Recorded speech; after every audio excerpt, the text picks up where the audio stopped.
하고 또 왔다가 또 쫓겨나가기도 하고 그런 와중 속에서 스불론과 납달리 지역 그리고 갈릴리 지역에 어떤 일이 생기냐면 혼혈인들이 이제 많이 생겨나는 거예요.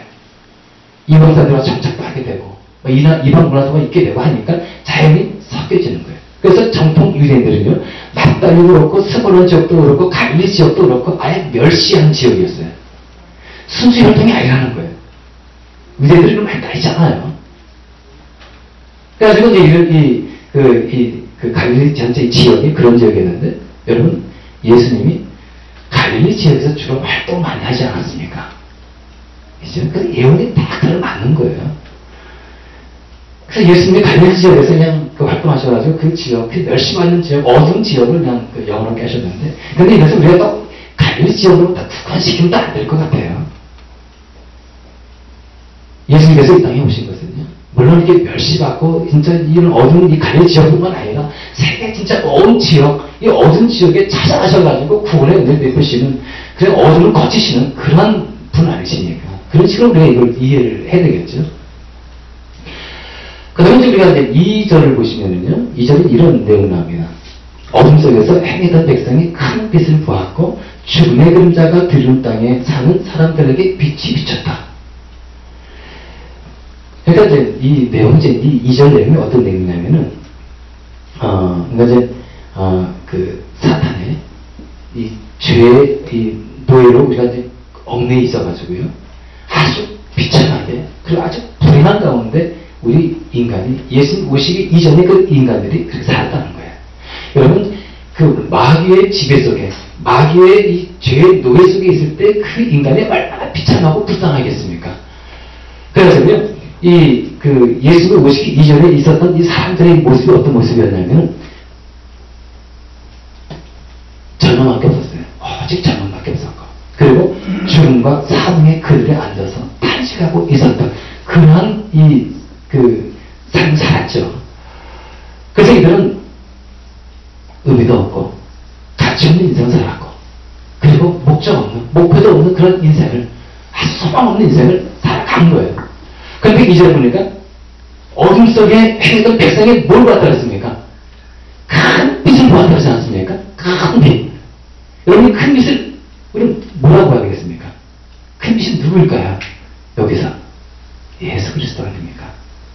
예수 그리스도. 그래서 죽음의 그림자가 드리는 땅에 사는 사람들에게 빛이 비쳤다.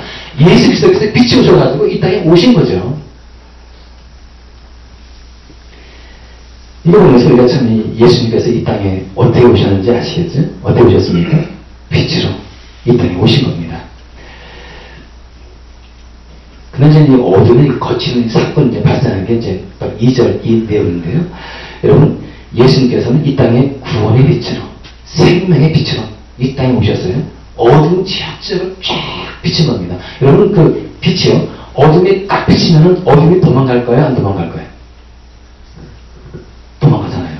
흔적도 없이 꼼짝 못하고요. 빛이 쫙 쓰이면요, 어둠은 쫙 사라지는 거예요. 흔적도 없이 사라지는 거예요. 이 미션 마치 이제 여러분 뭐 영화 같은 데서 보면 많이 나온 그런 상황이지만은요, 어떤 뭐 작은 데는 괜찮습니다. 배가요. 배가 이제 하늘 가다가 큰 폭풍을 만난 거예요.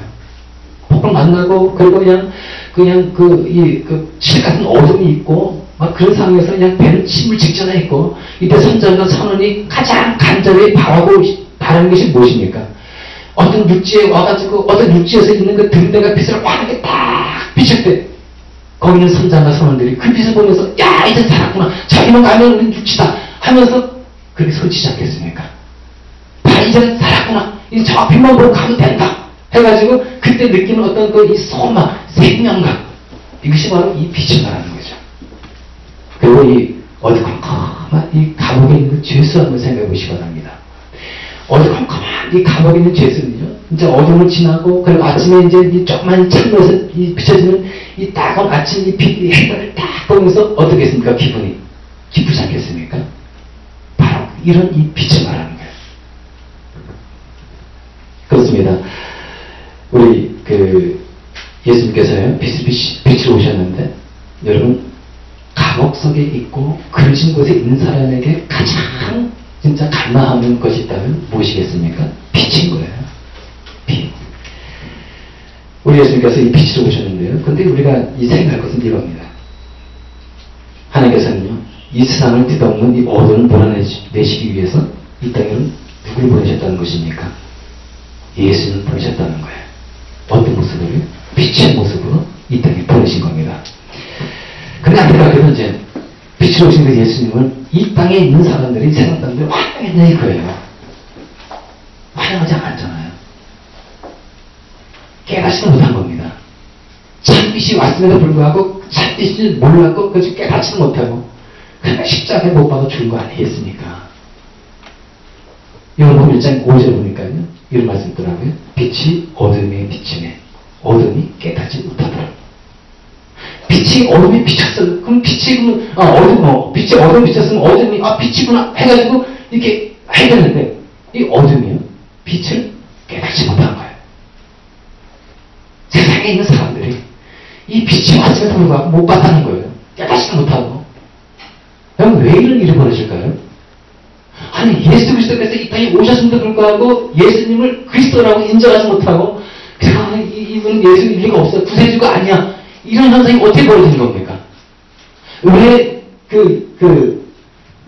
예수 그리스도를 믿으라 해도 어떤 사람은 믿질 않아요. 왜 그런 겁니까? 아니, 많이 배웠어요. 똑똑해요. 지혜도 있어요. 경험도 많아요. 명예도 있어요. 근데 불구하고 예수 그리스도를 믿으라 해도 예수 그리스도를 안 믿는 거야. 거부를 해요. 왜 이런 일이 벌어지는 겁니까? 영적으로 눈이 안 떠져서 그런 거예요. 영적으로 눈이 감되기 때문에 그런 거예요. 영적 소용이 때문에 그런 겁니다. 그러니까 영적으로 눈이 안 떠져 있으니까 아무리 진짜 참빛이 오고 큰 빛이 온다 할지라도 눈이 안 떠졌는데 어떻게 볼 수 있겠어요? 못 보는 거예요. 못 보는 거예요. 그래서 자꾸 예수 그리스도를 믿으면 거부하고 거절하게 되고 창피하게 되고, 그러니까 육신의 눈을 떠져 있는 거예요. 그래가지고 육신의 눈을 떠져가지고 진짜 세상에 거짓된 빛 하면 그만 또 쳐다보고 또 달려가서 살아가는 사람들이 또 얼마나 많이 있습니까? 세상의 현란한 빛, 세상의 빛. 이 빛을 보고 갔을 때 사실 멸망이잖아요. 여러분 시골에 여러분 사시는 분들 서울도 그렇고 미국도 그렇고 마찬가지일 겁니다. 여름에 그 한밤에 이제 여러분들 얘기하다가 보면은 이제 막 그냥 날파리들 막 오르지 안 막힌 있지 않습니까? 그럼 거기다가 전구 있지 않습니까? 백열전구를 한번 다 켜보세요. 정원이나 그래요. 그리고 우리 가만히 보면은요, 그 빛을 보고 거기 날파리하고 나방들이 막 모여듭니다. 막 모여들어가지고 어떻게 합니까? 이 뜨거운 이 전구를 막 헤딩하잖아요. 막 손사를 달려와가지고 그냥 헤딩합니다. 근데 그 다음날 아침에 딱 보면은 그 지역을 이렇게 보세요.